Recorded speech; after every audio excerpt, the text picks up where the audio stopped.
உலகம் நூற்றாண்டுகள் கடந்த ரகசியங்கள் நிறைந்த வரலாறுகள். உலக வரலாற்றின் ஒவ்வொரு பக்கத்திலும் தனது பெயரை பொறித்த நாடு இந்தியா. நம்ம பயணம் இங்கிருந்து தான் ஆரம்பம். இந்தியா என்ற நாடு ஒரு வரைபடம் மட்டும் இல்லை, 1000 ஆண்டுகளின் கதைகள் நிறைந்த ஒரு நாகரிகம். அந்த கதைகளை ஒரு இடத்திலிருந்து தொடங்க போகிறோம். இந்தியாவின் கடைசி முனை, 3 கடல்கள் சந்திக்கும் நிலம், கன்னியாகுமரி. அங்கிருந்து ஒவ்வொரு மாவட்டம், ஒவ்வொரு மாநிலம், ஒவ்வொரு பேரரசு, ஒவ்வொரு புரட்சி, இந்தியாவின் முழு வரலாற்றையும் நாம் படிப்படியாக எக்ஸ்ப்ளோர் பண்ணலாமா? Hello guys, welcome to GRFT talks. இந்த வீடியோவில் கன்னியாகுமரி எப்படி தோன்றுச்சு, யாரால் ஆட்சி செய்யப்பட்டுச்சு, எந்தெந்த காலத்தில் எப்படி இருந்துச்சு, எப்படி வளர்ச்சி பெற்றுச்சு, எல்லாத்தையும் பார்க்கலாம். பார்க்க நீங்கள் ரெடியா?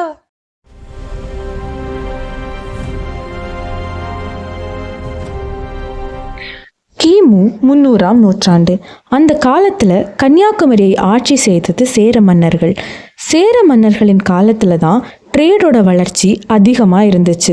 மிளகு, முத்துக்கள், அவைகளின் விற்பனை, அப்புறம் சங்க இலக்கியங்களின் வளர்ச்சி கன்னியாகுமரியில் குறிப்பிடத்தக்கதாக இருந்து வந்தது. அப்புறம் கலாச்சாரம், மதம், அவைகளின் தோற்றமும் அந்த காலகட்டத்தில் தான் இருந்ததாக சொல்லப்படுகிறது. சேர நாடு பாண்டிய நாடு எல்லைகளில் இருந்த கன்னியாகுமரியை கைப்பற்ற 2 நாடுகளுக்கும் இடையே போர் நடந்தது. அதில் வெற்றி பெற்று பாண்டிய நாடு கன்னியாகுமரியை கைப்பற்றியது.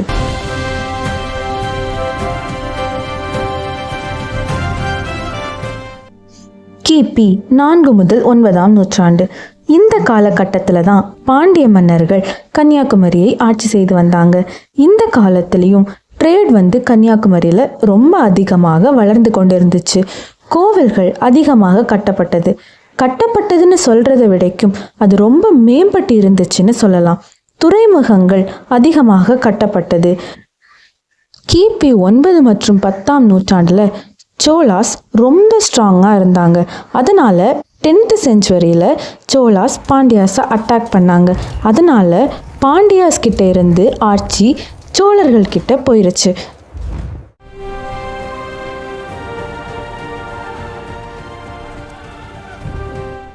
இப்போ யார் கையில் கன்னியாகுமரி இருக்குன்னா சோழர்கள் கையில்.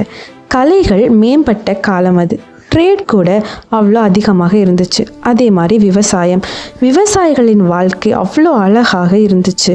அதே மாதிரி நிர்வாகத்தில் சோழர்கள் ரொம்ப சிறந்து விளங்கி காணப்பட்டாங்க. இரண்டாவதாக கன்னியாகுமரியை ஆட்சி செஞ்ச நம்ம பாண்டிய நாட்டு மன்னர்கள் கோவில் கட்டுமான பணிகளுக்கு ஒரு தொடக்கமாக இருந்தாங்க.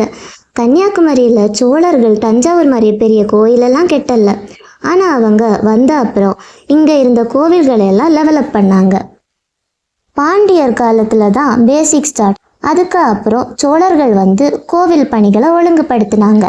அதுக்கப்புறம் என்ன நடந்துச்சுன்னு நான் சொல்லவா? சொல்லு கேட்போம். சோழர்கள் வரி பணம் வாங்குறதுக்கு ஸ்டார்ட் பண்ணாங்க. கோவிலுக்கு இன்கம் வர மாதிரி அரேஞ்ச் பண்ணாங்க. அப்போ கோவில் வர்ஷிப் பிளேஸ் மட்டும் இல்லை, ஒரு மினி எக்கனாமி சென்டர் மாதிரி வேலை செஞ்சிச்சு. பின்னாடி திருவிதாங்கூர் வந்தப்போ இது இன்னும் கிராண்டா பண்ணலான்னு ஸ்ட்ரக்சர், ஆர்கிடெக்சர்லாம் அப்கிரேட் பண்ணாங்க. அதுதான் இப்போ நம்ம பார்க்குற கோவிலோட ஃபைனல் லுக். மூவேந்தர்கள்ட்ட இருந்து ஆட்சி எப்படி மாறுச்சுன்னு பார்க்கலாமா? 13-14ஆம் நூற்றாண்டுக்கு பிறகு பாண்டியர் ஆட்சி மெதுவாக குலைய ஆரம்பித்தது. வட இந்திய சுல்தான்கள் தெற்கே தாக்கினாங்க. உள்ளூரில் அதிகார சண்டைகள் நடந்துச்சு. யார் நெக்ஸ்ட் கண்ட்ரோல் எடுக்க போகிறாங்கிற நிலைமை. அந்த நேரத்தில் தென் கேரளா பகுதியில் இருந்த வேநாடு மெதுவாக ஸ்ட்ராங்காக ஆரம்பிச்சிச்சு. அதுதான் பின்னாடி கிங்டம் ஆஃப் ட்ரவான்கூராக மாறியது. கன்னியாகுமரி அப்போ அந்த வேநாடு ஆட்சிக்குள்ளே இருந்துச்சு. அதாவது தமிழ் இன்ஃப்ளூயன்ஸ் இருந்தாலும் பொலிட்டிக்கல் கண்ட்ரோல் கேரளா சைடுக்கு போயிருச்சு. 16ஆம் நூற்றாண்டிலேயே சென்ட் ஃப்ரான்சிஸ் சேவியர் கன்னியாகுமரிக்கு வந்திருந்தாலும் 17-19ஆம் நூற்றாண்டில் தான் கோஸ்டல் பகுதிகளில் கிறிஸ்டியானிட்டி ரொம்ப ஸ்ட்ராங் ஆயிருச்சு. Churches, missionary schools கட்டப்பட்டுச்சு. 18ஆம் நூற்றாண்டு மார்த்தாண்டவர்மன் பதவியேற்ற காலம். அவர் ஆட்சியின் போது ட்ரவான்கூர் ரொம்ப பவர்ஃபுல் ஆயிருச்சு. உள்ளூர் தலைவர்களை அடக்கினார். பத்மநாபபுரம் பேலஸ் அந்த காலத்தில் ஒரு பவர் சென்டராக இருந்துச்சு. இதுக்கப்புறம் நான் சொல்லலாம்னு நினைக்கிறேன். பிரிட்டிஷ் பீப்புள் கன்னியாகுமரியில் இருந்தப்போ ட்ரவாங்கூர் பிரிட்டிஷ்க்கு ஒரு பிரின்ஸ்லி ஸ்டேட்டாக இருந்துச்சு.